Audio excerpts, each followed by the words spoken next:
दीपक भैया, जी भैया जी। कितने का मटन खिलाते हैं आप? ये 200 रुपये प्लेट का होगा सर। लगा दीजिए भैया। चावल के साथ आएगा? जी जी। अच्छा, चावल रोटी जो खाना है आप। 1 प्लेट चावल आ गया, सलाद आ गया। अच्छा, सलाद भी होता है इसमें अब जाएगा मटन।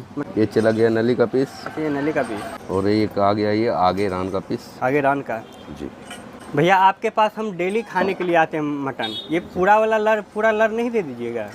पूरा लर हाँ, मिल पूरा जाएगा। दे दीजिए ना, आपके पास डेली आते हैं भैया, आज खाने का मन था। चलिए ये आ गया भैया।